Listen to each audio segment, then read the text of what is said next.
dinika ho fanavozana ny firenena mila apetraka hiazakazana ny sata mifeny tetezamita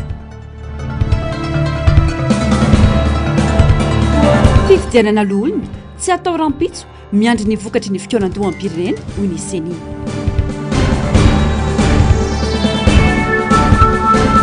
raha rahampirenena tsy ahomby ny dinika nasionaly raha mbola vela malalaka ireo tsy maty mahitsy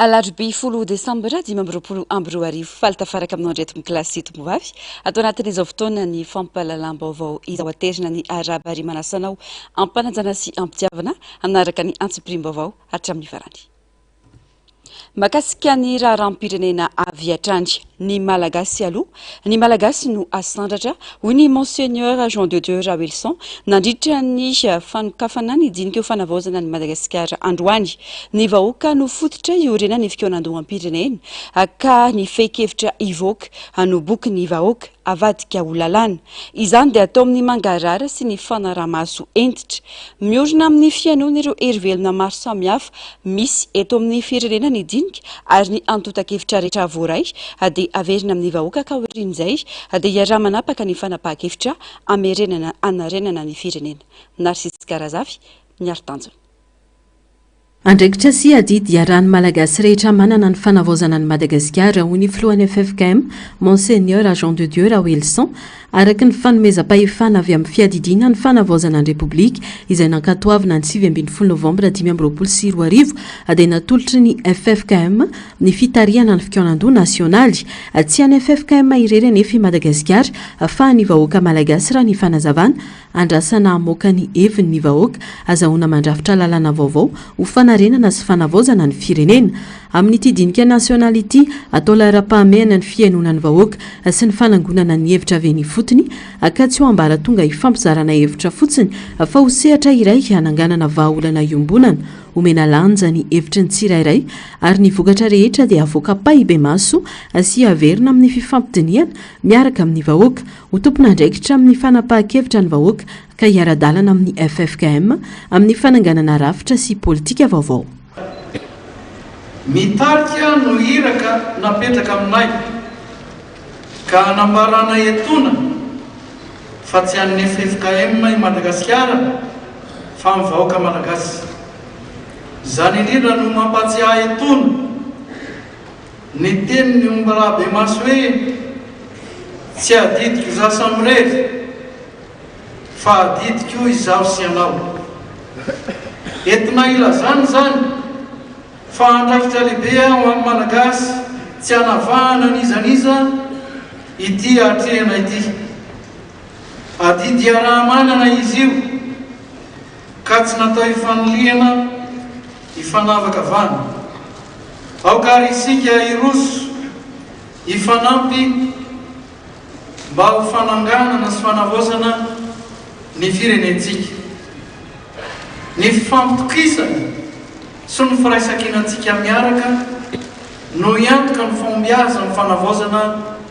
ny firenena tsy mpanome hevitra fa mpanapa-kevitra ny vahoaka ka adidin'ny olo-pirenena no mitondra ny anjara birikiny tompon-draharany tsirairay mba hombiazana izany dia tsy maintsy miorina ny fifampitokisana sy firaisan-kina ary fahavinonana anangana asa iombonana eo amin'ny sehatra rehetra tsy karamaina ny olona mandray anjara fa tompon-draharaha amin'ny fanarenana ny fanavaozana raha ny fanazavana trano ry vahoaka malagasy ny malagasy aloha zay ny teny mibaiko ny toetsaintsika ny malagasy tsy vaky volo no irarintsika androso ny malagasy no tiantsika asandratra dia toetsaina malagasy madioa hoentsika miara-misalahy anavaozana ty tanindrazatsika ity manandanja loatra zany teny zany riavana ka mankadilikoa niezaka hotratraritsika koalao hery avy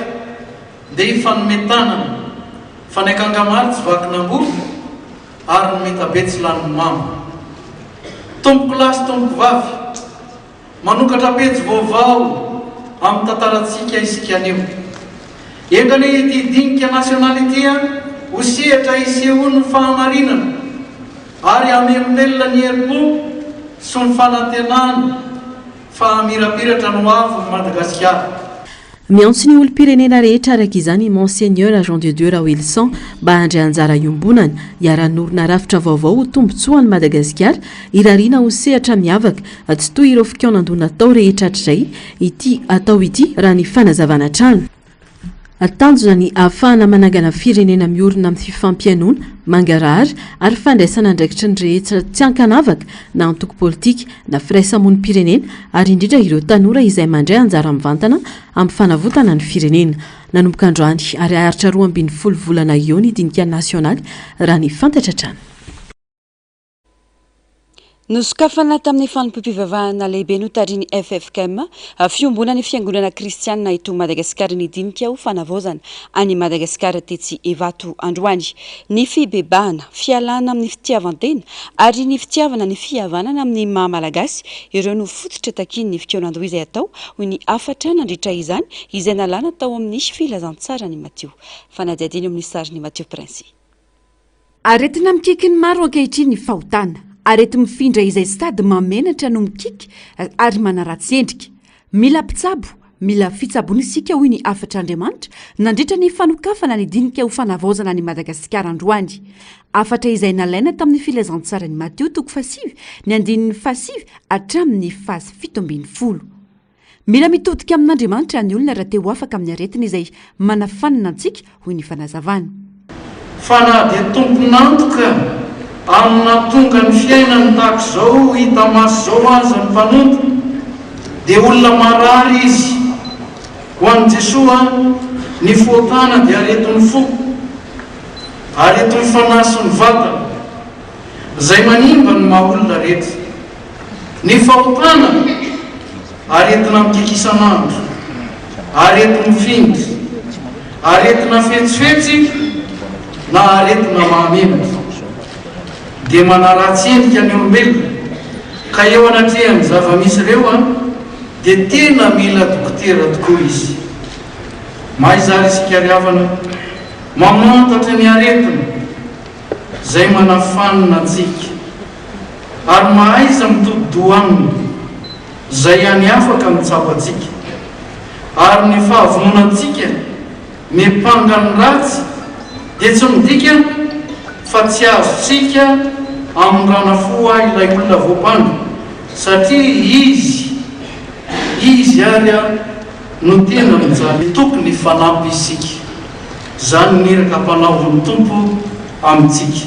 Ny fibebahana, fialana amin'ny fitiavan-tena ary ny fitiavana ny fihavanana amin'ny maha-malagasy ireo no fototra takin'ny fikaonandro izay ho tanteraina eto amin'ny firenena ka tokony hananany tsiraray. Olombelona riavana dia mitsara sy mitsikeran'ny hafa izy nefa tsy ampozintsika fa reo heverintsika ho mpanonta dia lasa na efa tena zanak'Andriamanitra tokony hiverina itsikera-tena aloha isika fa tsy manodidina foana no enjena ary manokatra zao fikaonandro pirenena zao tsika riavana heveriky fa ny tena fototra dia ny fibebahana, fialana amin'ny fitiavan-tena, ny fitiavana ny fihavana amin'ny maha-malagasy antsika ary ampino ny fahasoavan'Andriamanitra hatramintsika amin'ny fanatanterahana an'izay.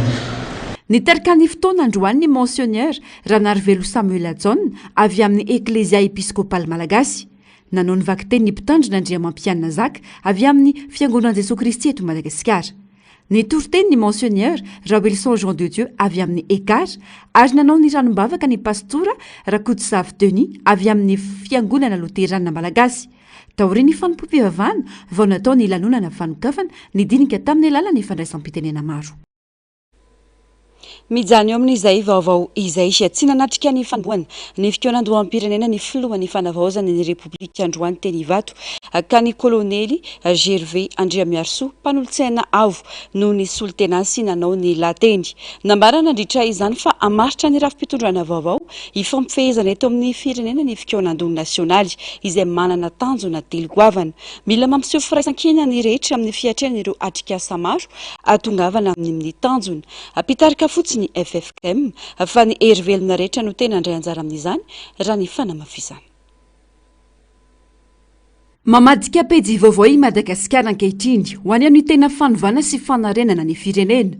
Kiondalana ary vady fototra maritra ny rafi-pitondrana, ny rafi-pitantanana ary ny rafi-piaramonina ifeny tany sy ny fanjakana ny fanatanterana ny dinika nasionaly. Mitaky dingana sy tanjona telo izany ny fanambarany filompanolotsaina avo ny kolonely Gervais Andriamiarsoa.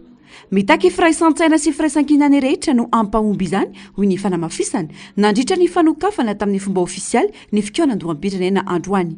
Ny tanjona ombonana sy hotratarina arak'izany voalohany dia mifampivondronana amin'ny malagasy miray tsy mivaky. Ny fanomezan-danja sy ny fanomezan-kasina ny teny sy ny kolotsaina malagasy. Ny faharoa ny fandrindrana ny fanavaozana ireo rafi-panjakana sy rafi-pitondrana misy ary ny famaritana amin'ny endriny vaovao. Ny fifamatorana misy eo amin'ny mpitondra sy ny vahoaka tompo-pahefana ka isany amin'izany ny fametrahana ny fitoviany rehetra eo anatrehan'ny lalàna iadina amin'ny tsy maty manotana. Dia mila maneho firaisapo sy firaisan-tsaina isika mandritra ireo atrikasa maro lafo izay atao ao anatin'izao fikanan-doam-pirenena izao. Andao ary samy mitondra ny anjara birikiny isika andao korofoina fa afaka mifampiresaka, mifanisy lahatra, mifampiaino, ampitoniana sy ampanajana isika. Mijana ho mpitarika fotsiny FFKM mandritra ny fikoanan-doha fa ny herivelona rehetra no andre anjara mivantana amin'izany. Miainga ny fotony sy isam-paritra.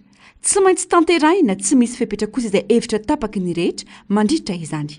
Miainga isam-paritra ny atrikasa andatabatra boribory alohany andavorana ireo hevitra rehetra mivoatra ao anatin'izany.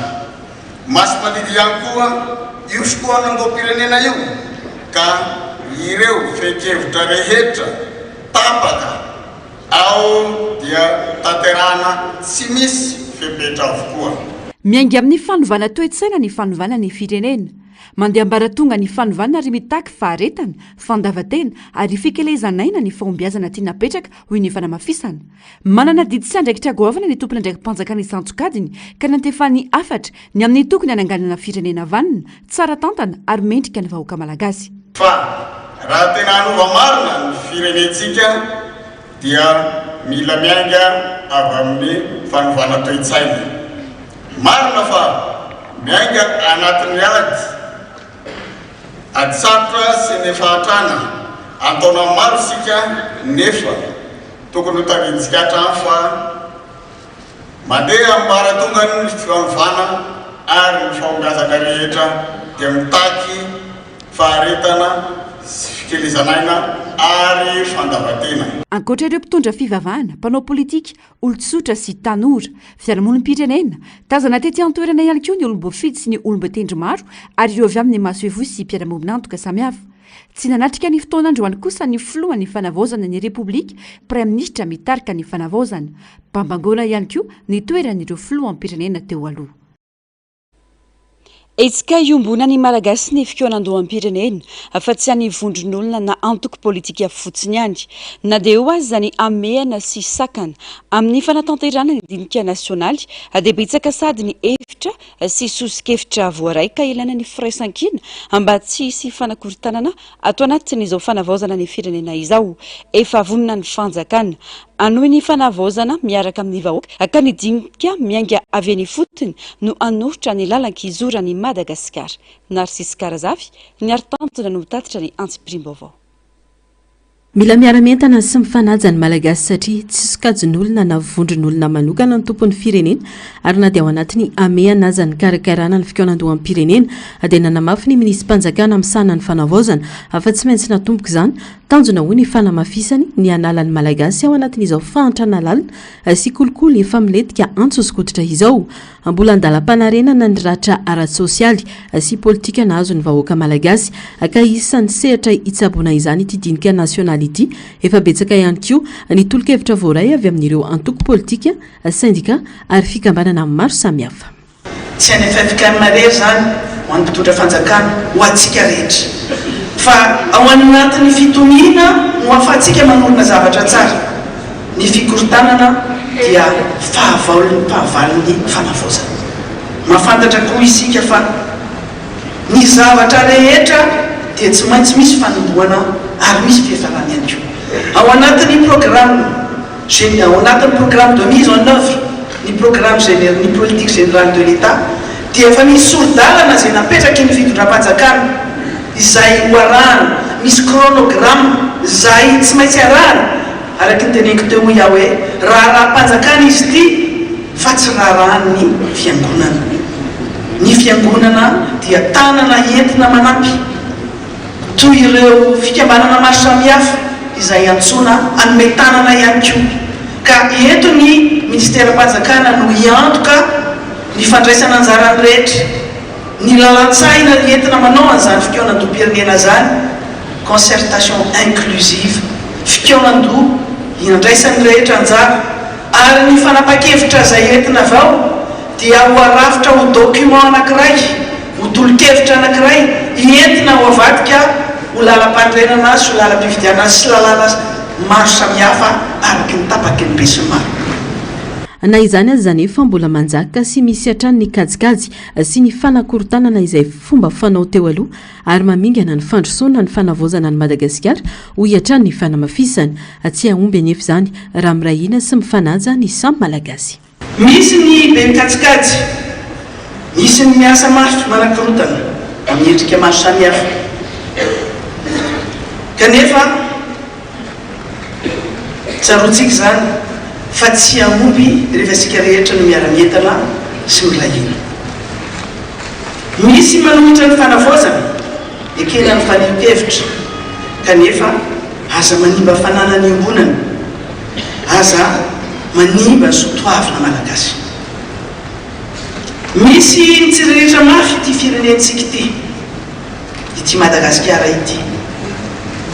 Misy tehaka migadina na ny fomba mivantana na ny fomba kolaka.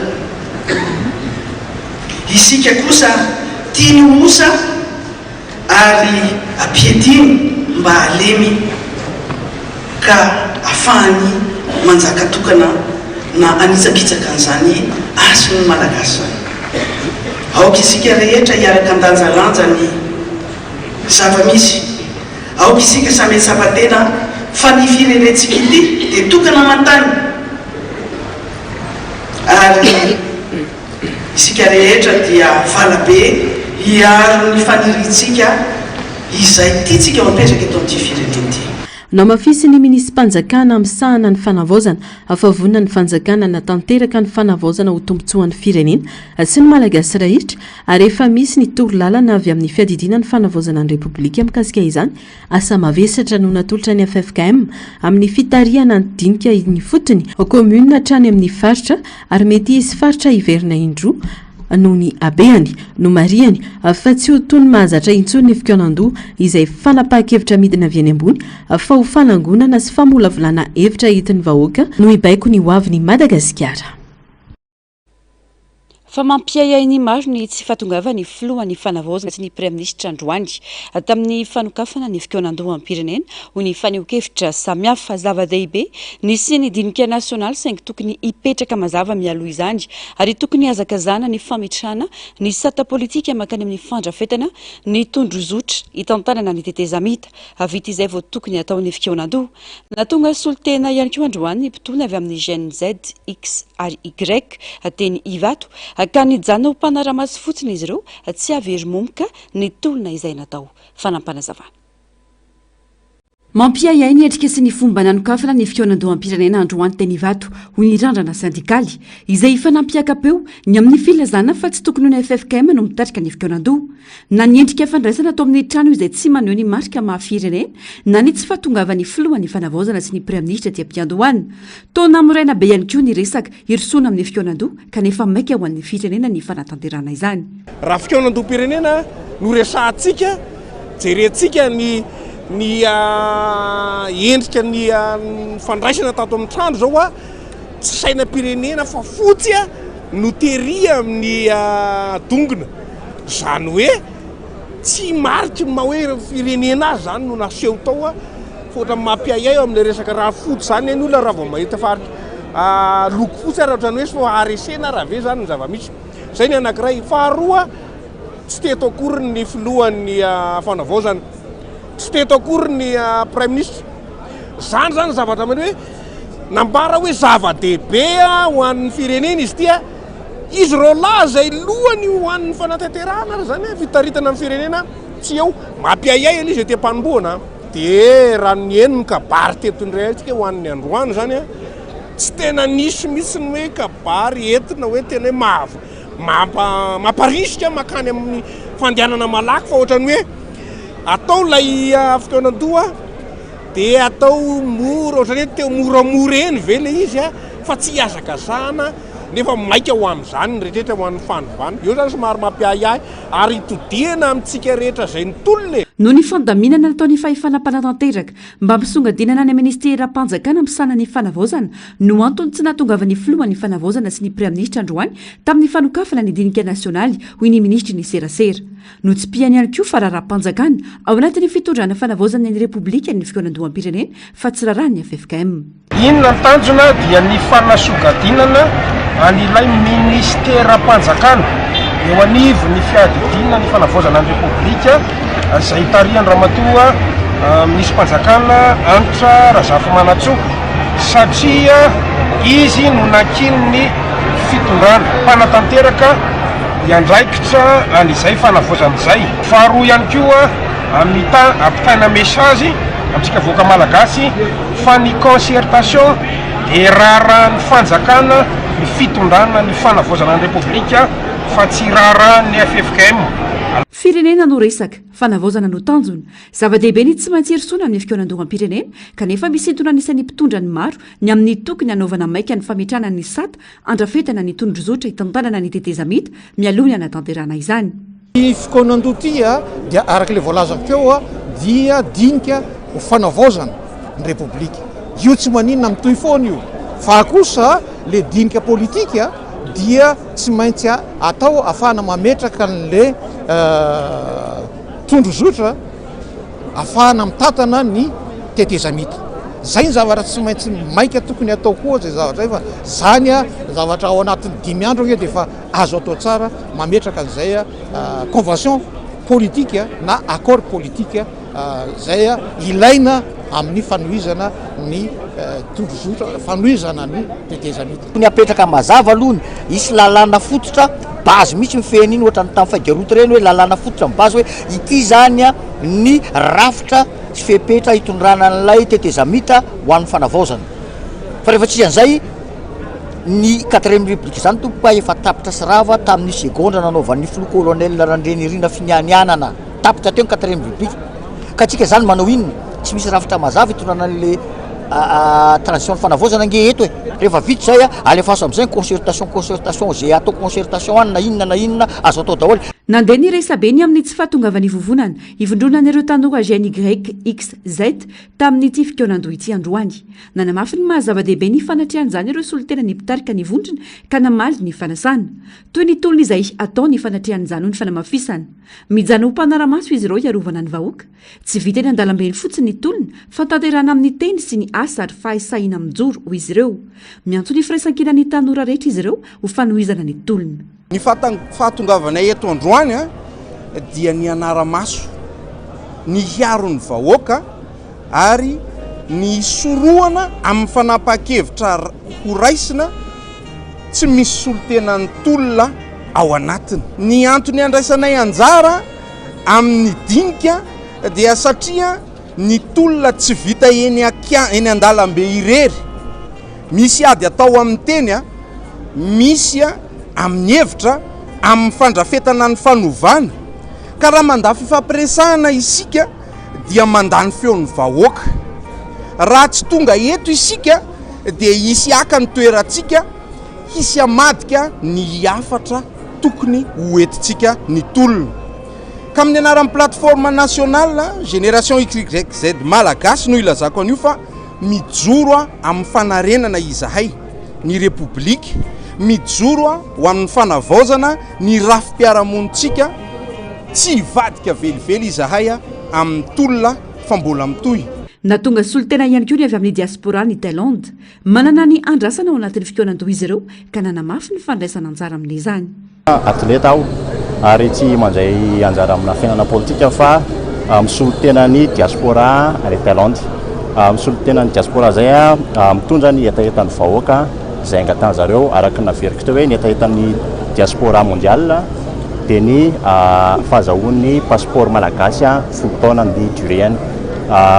Fantasika rehetra fa ny duréan'ny passeport gasy zao 5 taona lasa sahirana ny olona amin'ny resaka fikarakarana taratasy indrindrany amin'ny resaka déplacement ka dia mba zay no fangatahanay diaspora hoe mba azahoantsika malagasy folo taona duréana passeport. Ankoatra azy ireo nanamafy ihany koa ny avy amin'ny firaisamonim-pirenena androany izay tonga teny hivato tamin'ny alalan'ny filanjana sora-baventy ny tokony hametrahana ny sady hitantanana ny tetezamita mialohan'ny anaovana ny fitoanandoha am-pirenena. Tsisy dika ny fanavaozana tia napetraka raha vela hivezivezy malalaka eto amin'ny firenena ireo tsy maty manoto ny filohany antoko otrikafo. Ilaina ny fametrahana rafitra mazava ao anatin'ny dinika enti mamolavola ny endrika tokony tondrana ny Madagasikara. Mbola manjavozavo amin'ny vahoaka ny fomba fitariana ny fitoanandoha ka tokony hisy fisokafana sy fandrindrana rafitra aty napetraka mba tsy teraka fikorotanana ara-politika. Atazana nanatrika ny fanokafana ny dinika nasionaly androany ireo avy amin'ny fitondrana teo aloha izay alasa mpanohitra amin'izao fotoana izao ary nilaza fa voninandray anjara amin'ny dinika nasionaly hoety manavao ny firenena. Tatym-pavoany Narcisse Karazafy, sary tsirindran-tsariny miartanjona. Tokony tsy ho sehatra ny mezana tombon-dainy ireo tsy maty manota ny dinika ho an'ny fanavaozana atao eto Madagasikara raha misy fandeferana amin'izay nanao ny tsilety dia hiverimberina isaky ny 10 taona ihany ny olana iaina ny firenena no mafisy ny ely arabe vahiny afa tokony tsy afaka hivezivezy malalaka ireo olona tompona ndraikitra tamin'ny fahampotehana nisy teto amin'ny firenena ary mila jerena manokana ao anatin'izao dinika nasionaly izao ny endrika tiana hitondrana ny Madagasikara sy ilain'ny malagasy ary ny rafitra tiana apetraka. Resaka fanavaozana moa zany tsika amin'ny zao fotoana izao dia nenay zany ny firarianay ary tohananay hatrany izay hevitra izay dia ny hoe fanavaozana no resahantsika. Fanavaozana ny fomba fanao, fanavaozana ny fomba hitantanana ny firenena zany mba hoentina miatrika an'izay fampandrosoan'izay. Fa ho anay kosa ilay fanavaozana tsy midika mihitsy hoe ho fampanjakana ny tsy maty manoto. Raha izay manko zany nataontsika sanatriavin'ny vava izay le fampanjakana ny tsy maty manoto izay dia hoy izay hoe isaky ny 5 taona zany tsika na isaky ny 7 taona dia hiatrika fitoanandoha pirenena sahala amin'izao ihany mba hanasana ny lamba maloton'ireo nanao ny tsy nety teto amin'ity firenena ity satria raha mijery fotsiny an'ilay fanokafany dia tena mialatsiny fa mahafilohan'ny otrikafo sy mampitarika an'ilay vovonana kafima ihany koa dia tena mametraka izay hoe misy olona zany dia ohatrany tsy nanao ininina mihitsy. Nahitana olom-panjakana teo aloha tonga nanatrika ny fanokafana androany hoy ny fanamarian'ny filohan'ny otrikafo izy ireo anefa no fanendry ny firenena teo aloha kanefa toy ny tsy nisy adosona natao satria mialokaloka ao anatin'ny fanatanterahana ity fitoanandoha ity tsy hatratra ny tanjona tiana tratrarina ny fitoanandoha raha tsy misy fepetra entitra sy mazava raisina mikasika ireo mpitondra teo aloha namodika ny Madagasikara ho hiatran'ny fanamafisana tsy maintsy miorina amin'ny fahitsiana sy ny fahatsiarovatena ny tsiraray ny fanavaozana marina. Dia hoy izay hoe tsy hisy fanavaozana ary tsy ho tafavoaka noviana mihitsy Madagasikara fa ity ilay fitoanandoha-pirenena ity dia tena tokony hametrahana mafy mihitsy hoe sahala amin'ny ahoana ilay fanovahn-drafitra heverintsika Madagasikara sahala amin'ny ahoana lay ho atsangatsika fa raha mbola apetrakitsika hoe izay tsy nanota taminareo no mpitorabato azy dia hoy izay hoe tsisy zavatra anjary mihitsy zany eto amin'ity firenena ity fa na ny otrikafo ary nitondra ny tany sy ny firenena raha pitsy afaka pitsy dia afaka manao izay tiany atao, afaka mangorona rem-pirenena, afaka mamono ny mpiray-tandrazana dia rehefa avy eo mitaky fitoanandoha-pirenena fotsiny dia vita ny resaka. Hoy izay hoe tsy tokony izany no hampanjakaintsika eto amin'ity firenena ity fa lasa tsy misy ary fanina mihitsy na balizy ho an'izay olona mieritreritra hitondra firenena fa samy anao izay tiany atao hoeto izany dia rehefa avy eo mitaky fitoanandoha-pirenena fotsiny dia madio ny ranony tany. Tsy mazava amin'ny vahoaka hatreto ny fomba hitondrana ny dinika nasionaly ho amin'ny fanavaozana. Tokony nisy fanomanana mialoha nandinihana ny rafitra tiana apetraka ho kosa Iraty Arsan Jean tsy olana hoy ny zagasy ny fitaritany FFKM kanefa ilaina ny fisokafana amin'ny sehatra rehetra. Fa raha resaka le fanontanianareo hoe miangavany fokon'olona izany mihitsy ny tadiavana ny anomezana hasiny an'le fokon'olona fa mizavatra tokony hoe alamina ihany ao anatin'le izy amin'ny resaka fifandaminana hoe mizavatra tokony atao mialoha ve sa tonga dia tonga izay efa nampiomanina ve ny fokon'olona bon zany rehetrarehetra zany ny ilaina le zavatra teny hoe mizavatra tokony mifanomanana mialoha fa zany hoe mino fa ny FFKM efa manana traikefa amin'ny resaka concertation nationale io tsy dia tokony olana zay ho anay mpitolona aloha dia hoe le hipetrahan'le tena fanavaozana indrindra fa ny rafitra hitantanana n'le firenena hanomezana hasiny le atao hoe fokon'olona izay no andrasanay amin'izao concertation nationale zao mandeha ny resaka hoe tokony FFKM tokony sokatra ho anay dia tsotra le izy manana traikefa amin'io ny FFKM tsy amin'ny mahampitarika fiangonana azy ihany fa maray mandreny efa mpandama teto amin'ny firenena amin'ny resaka politika ihany koa dia ho anay zany tsy dia olana ny hitaritany FFKM fa tsy sakana ihany koa ny fisokafana. Nao mafisiny fa efa fomba fanaon'ny mpanao politika ny manao adisisika mitady seza noho izany anjaran'ireo mpitantana ny firenena amin'izao fotoana no mandanjalanja ny olona tiany hiara-iasa aminy hiteraka lolony eo anivon'ny fiarahamonina ny fitazomana ireo firongo ny mpitondra teo aloha ary ahina hiteraka fifandirana izany raha tsy voafeh ho hiatran'ny fanamafisana. Politika ny antoko politika dia miady azo toerany ahafahany mametraka ny politikany. Zany hoe tsy manometsiny an'le mpitantana teo aloha raha manao adisisika izy satria zay mampanao politika azy fa anjarantsika anjaran'ireo le mpitantana amin'izao fotoana izao no mahay hoe mety ve zay zavatra zay fa izao ny manam-pahaizana be dia be tsy voatery mamerina nefa teo aloha fa ny manam-pahaizana be dia be fa tsy manometsiny koa le manao adisisika satria zay le politika manao kisisika izy fa izao ny atahorako dia ity zany teneny ty hoe ny fitazomana an'ireo firongony ireo averiko zany zavatra zany dia atahorana mety hapisy lonilony any anaty fiarahamonina any satria raha raisitsika fotsiny ny lehibe ana fokotany dia mbola napetraka le teo aloha any fotony zany tenentsika anao concertation miangavy any fotony iza nitarika an'io any akatoavin'ireo olona reo ve re olona napetraka ireo zay le teneniko teo aloha teo hoe misy zavatra tokony alamina aloha dia mila jerena zay zavatra zay hoe ny fandaminana ny olona hitantana aloha mila lamina aloha satria raha hidina ny fotony tsika nanao le concertation aiza ho aiza reo mpitantan'ireo aiza ho aiza le mpitolona. Tazana tetỳ amin'ny CCI Vato moa androany ireo mpiaradia tamin'ny fitondrana teo aloha nambaran'izy ireo fa handray anjara feno amin'ny ity fikaonandoha amin'ny pirenena ity ny fanoherana na dia nilaza ho tsy nahazo fanasana aza. Miteraka ai lehibe amin'ny faleovantena ny fizotriny dinika ho an'ny fanavaozana ny kisary misy ankehitriny ny fanambarana nataony fivondrona ny tanora maro androany manoloana izany mitaky ny fanesorana ireo mpikambana amin'ny FFKM sy ireo ekipa voatonona noho ny fifandraisany amin'ny fitondrana teo aloha ireo tanora ary mitaky ny tokony ahitana ny solitena ny hery-velona rehetra ao anatin'ny komity mpikarakara ny fikaonandoha am-pirenena fanampanazavany amin'ny sary ny tahiriny ana. Mampanay ireo tanora ny rafitra sy ny mpikarakara ao ambadiky ny fikaonandoha am-pirenena. Nivoaka tamin'ny fangirana izy ireo androany nanamafy fa maro amin'ireo olona mandiodina ny FFKM sy ny mandrafitra ny ekipan'ny dinika ho an'ny fanavaozana ny firenena no mpiaradia amin'ny mpitondra teo aloha ka hitakin'izy ireo ny anesorana ireo mpikambana ao anatin'izany. Tsy rary ny tsy fahazony akamaroan'ireo tanora fanasana azona niatrika ny fanokafana ny dinika androany. Mety ho fandrika politika ao an'ny filoham-panjakana izany raha ny fanazavana. Fikaonandoha sadasada tsy mangarary ary mety hanimban'ny firenena indray no iseho eto ho ny faneo-kevitra. Mety ho fandrika politika ho an'ny kolonel Mikael satria olona avy ao amin'ny rafitra rajoelona no maro ao anatiny. Miteraka ai lehibe amin'ny fahaleovan-tena ny fisotro ny fampidiniana izany.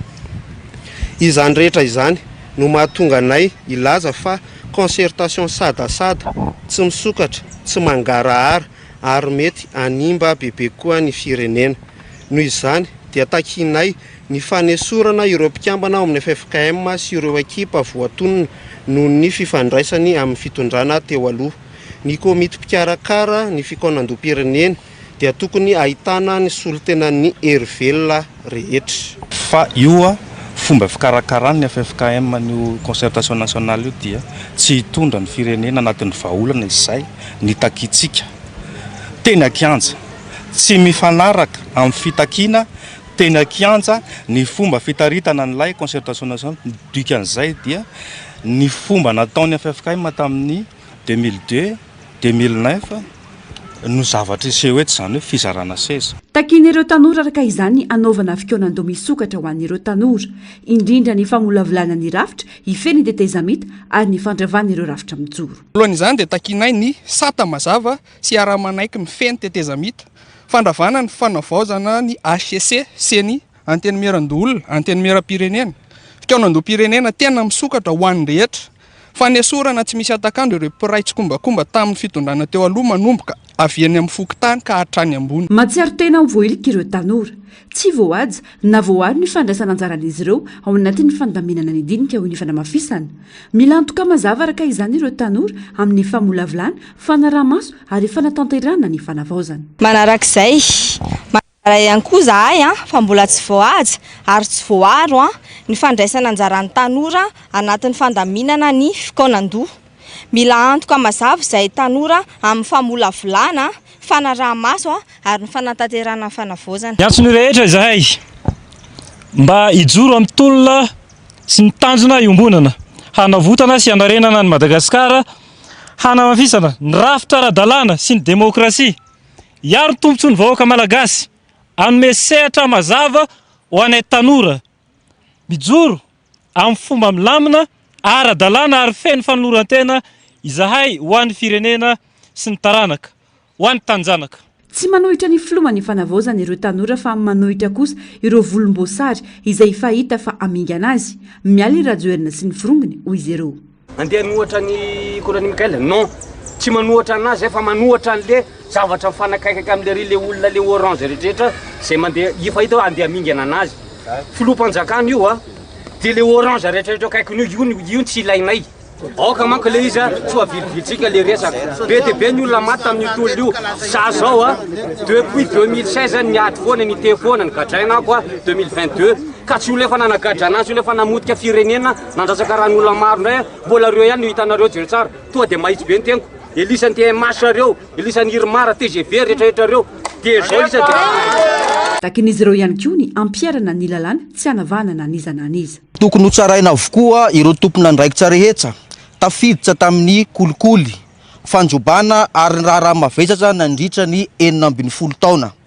Tsy ekenay ny rafitra tsy maty manota ary tokony hitovy lenta avokoa ny olom-pirenena. Miantso ny rehetra araka izany ireo tanora hijoro ho an'ny tanjony, anavotana sy anarenana ny Madagasikara, anamafisana ny rafitra ara-dalàna sy ny demokrasia, hiaro ny tombontsoa ny vahoaka malagasy.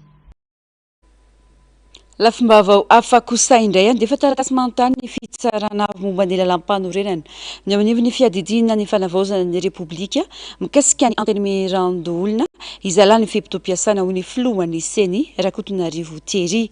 Ho tapitra ny 20 janoary 2024 izao ny fimpito-piasana ireo lolon'ny Madagasikara ary mamafisiny fa tsisy ny fifidianana lolona izay tokony atao rampitso 20 desambra 2024 no ny zavanisy teto amin'ny firenena sy ny fandamina ny fanjakana amin'izao.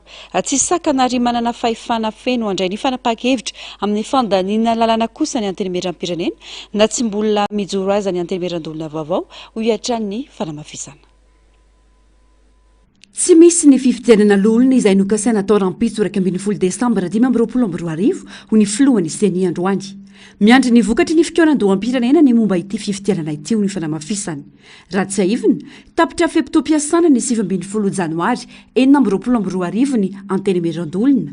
Antony tonga ny Seny nanolotra ny daty ny 20 desambra 2024 anatanterana ny fifidianana izay fanankatoavin'ny governemanta.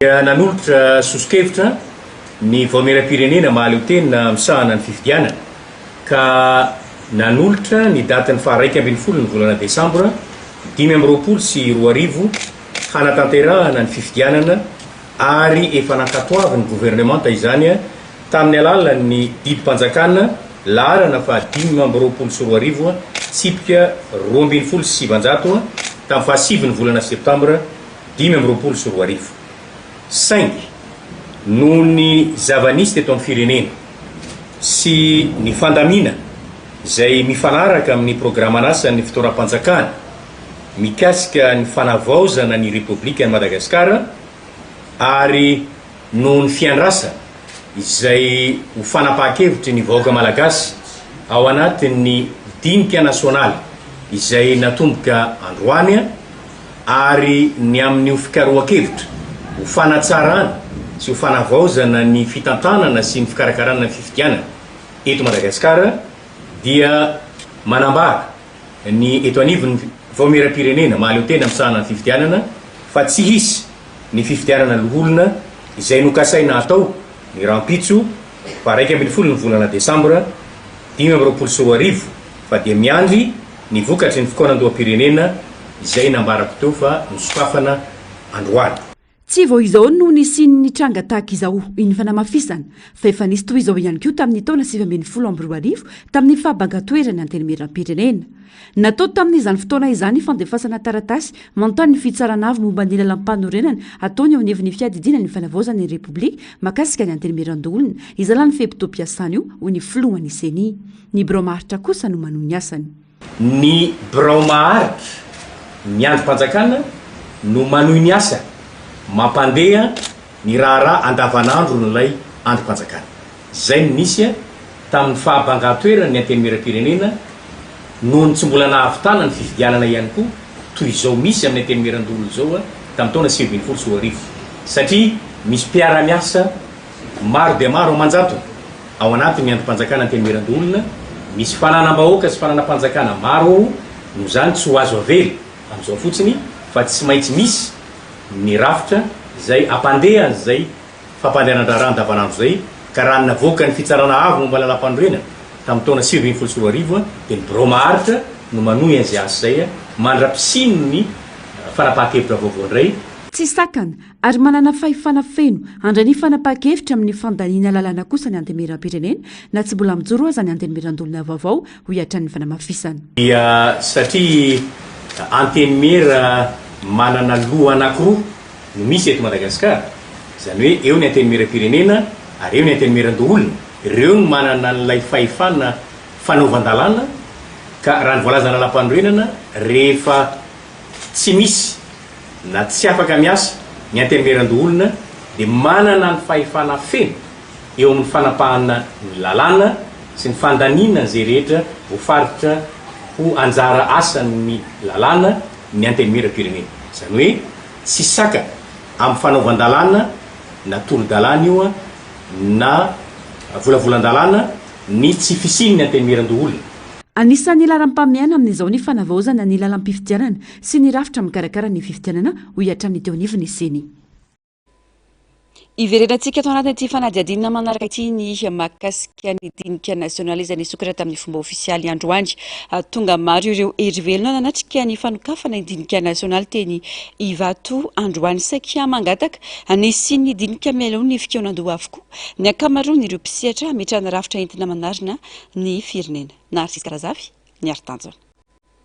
Ny fomba sy drafitra hitondrana ny tetezamita aloha ny maika avao tokony miroso amin'ny fikonan-doha amin'ny pirenena ory zareo avy eo anivony firaisamoa ny pirenena miainga amin'ny fifanankalozan-kevitra no ahafahana manangana izany rafitra izany ho ny fanazavana. Ny fampidiniana amin'ny fitantanana ny tetezamita aloha no tena maika ary tokony hanomboana fifampiresahana fa tsy maika andehan'ny refondation tsikany nefa ny fandrindrana ny fitondrana ny tetezamita mbola tsy niarahany dinika ary ireo fanapahan-kevitra rehetra raisina amin'ny fitondrana ny tetezamita dia verinay tsy tena mandehana amin'ny fanatsarana ny firenena raha tsy miala avy amin'izay fifanankalozan-kevitra iarahana amin'ny fitantarana ny tetezamita izay.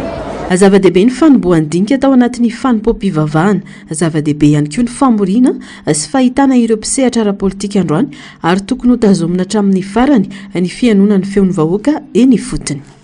Ireo vorilany ireo daholo ny tontolo politika eto Madagasikara fa ny hitako hoe mbola banga aloha zany teto ilay vahoaka malagasy izay tena hoe any fotony ary tena irariana mba tena ho any fotony tokoa fa tsy kajikajy amin'ilay tenenina hoe avy aty ambony no zavatra ho tanterahana fa tena mba le hevitry ny vahoaka any fotony izay tena mangetaeta fivoarana sy mangetaeta fiovana.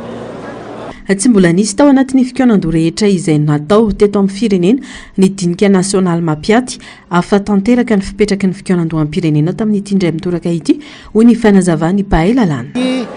Fianando-pirenena zay tarihan'ny ministera-panjakana misahana ny fanavozana amin'ny Madagasikara ty ny antony nidirazana zany dia zao afa mitsy ny fipetrany amin'izao. Taloha zahay raha nanatrika ny fianam-pirenena tany amin'ny repoblika fahatelo dia ohatrany tsy dia niainga ava ty amin'ny fokon'olona tahaka izao fa ity kosa dia hita fa na dia sarotra azy ny fanatotosana azy dia hita ny fahavononana sy ny fientanam-po miainga avy any amin'ny vahoaka rehetra taritiny ao amin'ny fiadidim-pirenena momban'ny fanavozana. Tsy misy afa-tsy ny fametrahana ny charte de la transition ihany no vahaolana tokony rosona izay vao miroso amin'ny tena fikionando atao anatin'ny fikionando rehetra izay natrehana tany aloha dia fekevitra efa vita sy apetraky ny fitondrana foana ny fekevitra ao aorian'ny fikionando noho izany ilaina ny fanavozana. Tokony atao mazava tsara zany ny feuille de route hoe inona ny fifidianana andeha voalohany. Ny référendum lalam-panorenana ve sa hidirana amin'ny 25e république sa ny solombavam-bahoaka ny député sa ny filoham-pirenena. Tokony atao mazava tsara inona ny mandeha aloha. Inona ny mandeha aloha. Et les concertations nationales ataontsika koa tokony mitandrina tsara ny mpanatrika azy io fa sao dia zavatra efa vita ndray no atolotra ao rehefa fahatonga ny famaranana.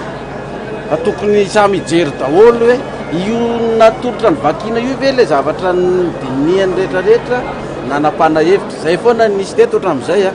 Angasitrana ny FFKM sy ny fanavozana ny republikana lasa ny fikambanana rehetra tsy ankanavaka sy nanome sehatra ny vondron'olona eny fotony hoy hatran'ny fanazavana.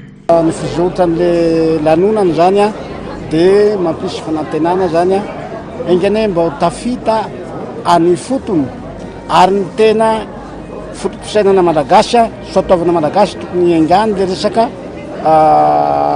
fikionando-pirenena izay amoaka vokatra hanana lalam-panorenana tena mahaforona sy mahafototra amin'izao fijaliana mahazo ny vahoaka zao.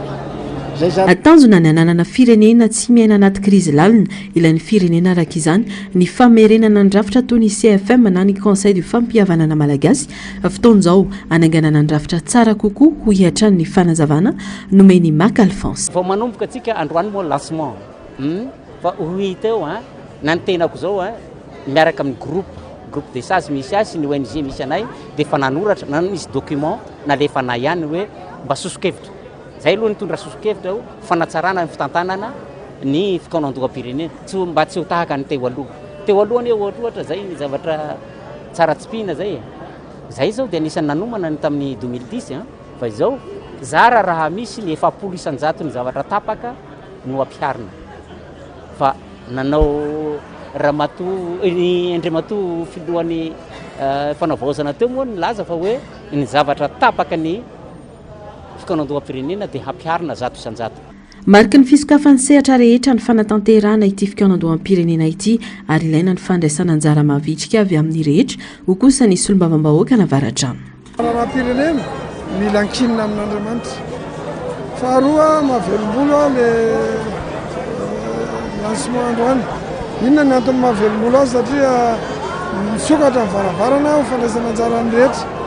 Zay raha zavatra natao ary tsy mamenatra milaza fa araka amin'ny politika akapoben'ny fanjakana izay nivelabelarana Andriamatoa prime ministre dia tsy mivoana amin'ny tetiandro hoe miteny dia tonga dia raikitra dia nanomboka ny asa fa tsotra ny sasany kabary ambony vavahady fotsiny fa tsika izany zao lancé androany ny concertation nationale dia miainga avy any amin'ny fokotany commune district région dia ny olom-pirenena rehetra dia anaovana antsoavo mba handray anjara feno ary mavitrika amin'izany faneho-kevitra zany satria io no entina hitantana amin'ny firenena afaka fotoana fohy. Tao anatin'ny PGE Andriamatoa prime ministre ihany nametrahana ny enim-bolana voalohany anaovana ny fikionando-paritra fikionando-pirenena dia efa ao anatin'izany antsika amin'izao zany ka ao anatin'izay enim-bolana voalohany izay nisy ny le fakakevitra maro samihafa dia veriko fa isy fiovana eto amin'ny tany sy ny firenena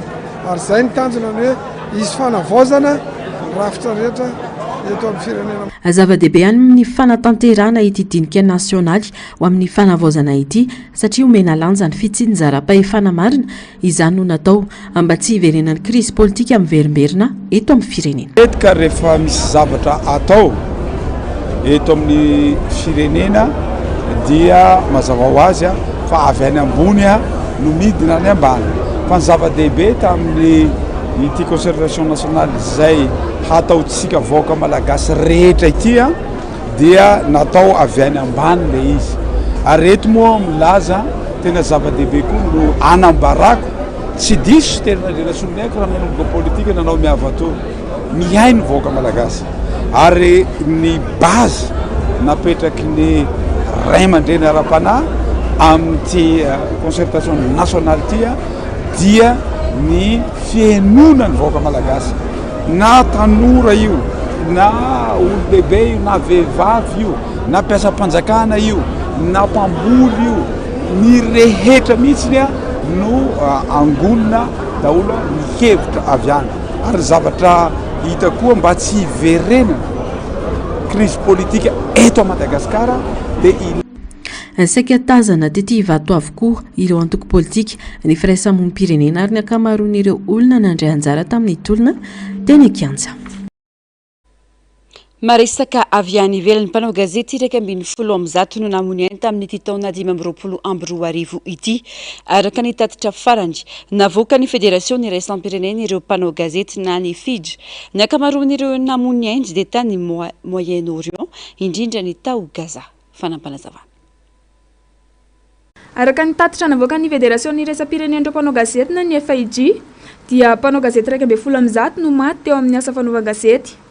Ny faritra Moyen-Orient no tena nafatesana mpanao gazety betsaka satria mpanao gazety iraika amby 20 tamin'ireo 40 no namony ainy dia tany Gaza. No tsy avy ny FIJ nandritry ny andro natokana ho an'ny zon'olombelona fa mihoatra ny 20 ireo mpanao gazety voafonja maneran'izao tontolo izao. Manaprofo izany fa asa mampidi-doza sy mahafaty ny asa fanaovana gazety. Raha ny tatitra ihany koa dia mpanao gazety 5 no maty tany Afrika, 7 tany Amerika, 12 tany Asia Pasifika ary 10 tany Europa, indrindra tany Ukraine. Mampiseho ny tarahe-marika fa voaitsakitsaka ny fahalalana maneho hevitra sy ny fahalalana mitatitra vaovao, mitaky fanoloran-tena sy fasahiana ny asa mitondra vaovao sy fahamarinana. Ny trangana horohorontany mahery tany Japon ny aliny alatsinainy teo. Vokany 30 no naratra mafy ary 10 mihoatry ny rahetsy no nafindramony. Fanadady. Horohorontany goavany manana ny heriny 7.5 no namelony morontsiraka avaratry Japon teo akaikiny Misawa amin'ny morontsiraka Pasifika ny aliny alatsinainy lasa teo.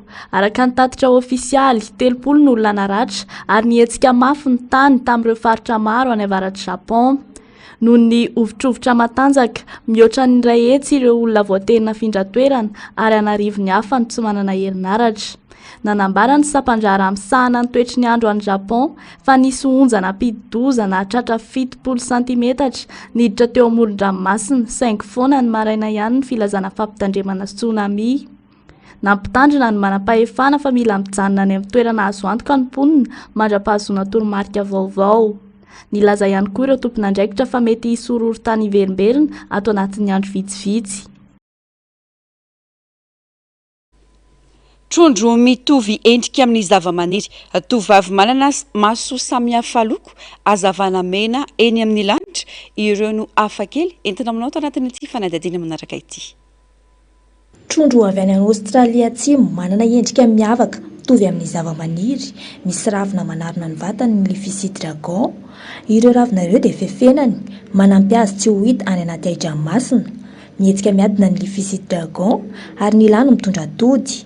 Miainana anaty ranomasina lalina eo amin'ny 20 hatramin'ny 50 metatra ity trondro ity. Atahorana ho lany tamingana ny Leafy dragon noho ny fahasimban'ny tontolo an-dranomasina sy ny fiovaovan'ny toetrandro. tovovavy amerikanina manana maso roa samy hafa loko i Sarah sy Daniel, malaza noho ny hétérochromie misy eo aminy. Izany hoe toe-javatra mampiavaka ny maso roa samy hafa loko, manga ny maso havanana, maitso kosa ny ankavia. Misehatra amin'ny lamaody sy ny tambazotra sosialy i Sarah noho ny fananany endrika tsy dia fahita firy. Latsaky ny iray isan-jato amin'ny olona no manana io karaza-maso io. Nanjary olo malaza i Sarah tamin'ny fisehoany tamin'ny gazety Playboy sy tamin'ny tambazotra sosialy ka nanitona mpanaraka analiny noho ny fijeriny hafakely sy ny maizy azy. Tsy mampidi-doza ny hétérochromie fa fahasamy hafa voajanahary ao amin'ny ADN. Nahitana hazavana mena tampoka antsoina hoe red spread avy amin'ny International Space Station. Tany Etazonia no nahitana io tranga io, misy eo ambonin'ny oram-baratra, lavakely sy manify, mitovy amin'ny jellyfish ity tranga ity. Vokatry ny herinaratra mivoaka avy amin'ny oram-baratra izany ka mamoaka hazavana mena eny amin'ny mesosfera. Tsy fahita firy ary manampy ny siansa takatra ny rafitra elektrostatika ambony sy ny atmosfera. Tapitra ny fampalalam-baovao tongo-kilasy sy tongovavy mankasitraka anao nanaraka izany hatramin'ny farany. Ety ampamaranana ihany koa dia ampahafantarina isika ny atokantrano fa isy manomboka rampitso amin'ny MBS radio 5:40 FM ny fanentanana izay iarana amin'ny Canal Plus ka anasananao anaraka izany sampana fampalalam-baovao kosa tongo-kilasy sy tongovavy manome fotoananao rampitso amin'ny ora mahazatra. Veloma tompoko.